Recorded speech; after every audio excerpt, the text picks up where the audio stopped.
नमस्कार शेतकरी बंधूंनो.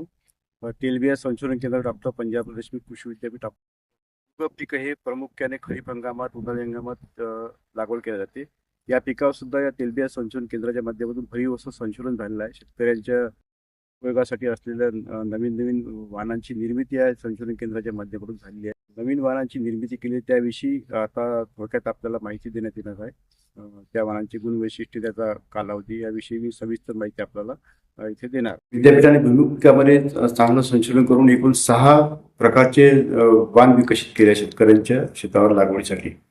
त्यामध्ये प्रामुख्याने TG24, 159, 1 303, 1 265, PDK म्हणजे 335 आणि अलीकडेच विकसित केलेला TG73 हे प्रमुख वाहन विद्यापीठाने विकसित केलेले आहे.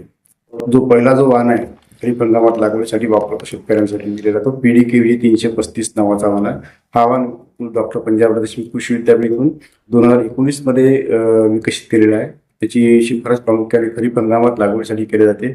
या वाहनाचं प्रमुख वैशिष्ट्य म्हणजे या वाहनाचं उत्पादन क्षमता खूप जास्त आहे. खरीप हंगामात 22 ते 25 क्विंटल सरासरी उत्पादन क्षमता या वाहनाची शेतकऱ्यांच्या शेतावर मिळू शकते. आपल्याला इतर अनेक वैशिष्ट्यांमध्ये प्रामुख्याने याचं शेंगांचे प्रमाण, 3 दाणी शेंगांचे प्रमाण सुद्धा या वाहनामध्ये जास्त आहे. दाण्याचा रंग गुलाबी रंग आहे. दाण्याचं वजन, सरासरी वजन सुद्धा चांगल्या प्रमाणात या वाहनापासून मिळते. आपल्याला तेलाच्या प्रमाणाचा जर विचार केला आपण तर साधारणतः 49 ते 50% जवळपास तेलाचं प्रमाण सुद्धा या वाहनामध्ये आपल्याला मिळू शकते. आणि इतर वैशिष्ट्यामध्ये याचं प्रमुख आहे की या वाहनाची लागवड उन्हाळी हंगामात सुद्धा आपण करू शकतो. बीजोत्पादन घेण्याकरता उन्हाळी हंगामात सुद्धा आपण या वाहनाची लागवड करून पुढील खरीप हंगामाकरता लागणारं बियाणं आपण तयार करू शकतो. ते सुद्धा एक वैशिष्ट्य चांगलं या वाहनाचं आहे. कीड व रोग प्रतिकारक क्षमता सुद्धा मध्यम प्रतिकारक क्षमता या वाहनामधून आपल्याला आहे. शेतकऱ्यांच्या शेतावर मध्यम प्रतिकारक आपल्याला या वाहनाचं परफॉर्मन्स मिळतो आहे. आणि शेतकऱ्यांनी निश्चितच या वाहनाची लागवड जर केली तर या वाहनापासून चांगलं उत्पादन शेतकऱ्यांना मिळू शकते. दुसरा आणखीन एक जो वाहन आहे विद्यापीठाने विकसित केला आहे टपोर दाण्याचा वाहन, 1 303 नावाचा. हा वाहन लिंपसल्या प्रकारातील वाहन आहे. या वाहनाचा कालावधी पण जास्त आहे. 125 ते 30 दिवसापर्यंत पूर्ण कालावधी लागतो. म्हणून ज्या शेतकऱ्यांकडे ओलिताची व्यवस्था असेल अशा शेतकऱ्यांना मी हा वाहन शिफारस करतो की जेणेकरून त्यांचं नुकसान नको व्हायला शेंगा पडतानाच्या कालावधीमध्ये. या वाहनाचं प्रमुख वैशिष्ट्य म्हणजे शेंगांचा आकार खूप जास्त मोठा आहे आणि दाण्याचा आकार सुद्धा मोठा आहे. जर समजा निवडक दाण्याचा जर 100 दाण्याचा जर विचार केला आपण तर साधारणतः 80 ग्रॅम निवडक 100 दाण्याचं वजन या वाहनापासून मिळते. हा एक SPS टाईप म्हणजे जे मूल्यवर्धन करण्याकरता जो वापरला जातो वाहन तशा प्रकारात येणारा हा वाहन आहे. तेलाचं प्रमाण या वाहनामध्ये कमी आहे. तेलाचं प्रमाण साधारणतः 46 ते 47% प्रमाण आहे. आणि हा वाहन फक्त खरीप हंगामातच आपण लागवडी करता शिफारस करतो. उन्हाळी हंगामात या वाहनाची परफॉर्मन्स किंवा चांगल्या प्रमाणात उत्पादन आपल्याला मिळणार नाही. म्हणून शेतकऱ्यांनी ज्यांच्याकडे उडीदाची व्यवस्था अशा शेतकऱ्यांनी खरीप हंगामामध्ये संरक्षित उडीदाखाली या वाहन घेण्यास हरकत नाही. तिसरा जो लोकप्रिय वाहन आहे तो TG24 नावाचा. हा सुद्धा डॉक्टर पंजाब देशमुख कृषी विद्यापीठ आणि BRC मुंबई यांच्या संयुक्त प्रयत्नातून 1992 मध्ये विकसित झालेला वाहन आहे. सध्या या वाहनाचं क्षेत्र भारतभर या वाहनाचं क्षेत्र विस्तारलेलं आहे आणि शेतकऱ्यांच्या पसंतीस उतरलेला हा वाहन आहे. आणि या वाहनाचा सुद्धा कालावधी 110 ते 115 दिवस उन्हाळी हंगामात आहे. खरीप हंगामात सुद्धा या वाहनाचा कालावधी 100 दिवसाच्या आसपास होतो आणि रब्बी हंगामात सुद्धा या वाहनाची लागवड शेतकऱ्यांकडून काही ठिकाणी केली जाते. तेलाचं प्रमाण जर विचार केला तर TG24 या वाहनामध्ये 50 ते 51% तेलाचं प्रमाण आहे. दाण्याचा रंग गुलाबी, फिकट गुलाबी असा आढळून येतो. शेंगांचा आकार सुद्धा मध्यम आहे. दाण्याचा आकार सुद्धा मध्यम आकाराचे दाणे आहेत या वाहनामध्ये.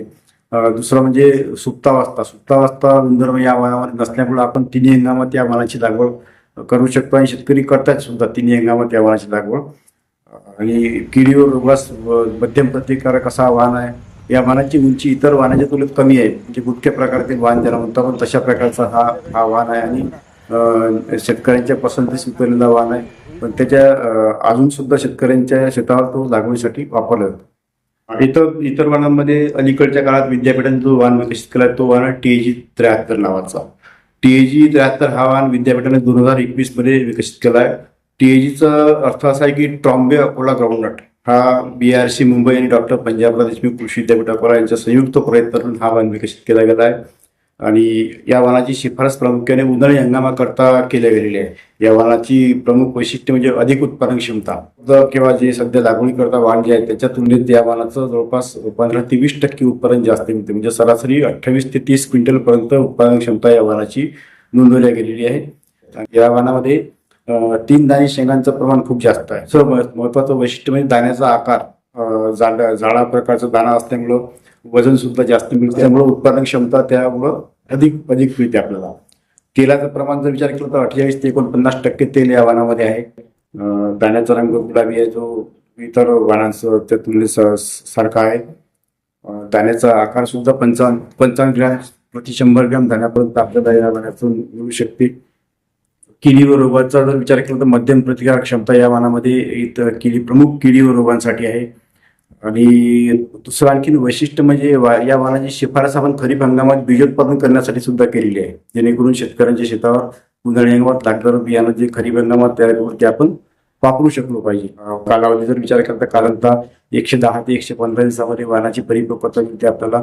खरीप हंगामामध्ये सुद्धा 110 दिवसापर्यंत हा वाहन काढणीस तयार होऊन जातो. येणाऱ्या उन्हाळी हंगामात शेतकऱ्यांनी ट्रॅक्टर या वाहनाची निश्चितच निवड करावी आणि भुईमुगाचं उत्पादन वाढवण्याकरता आपण प्रयत्न करावे.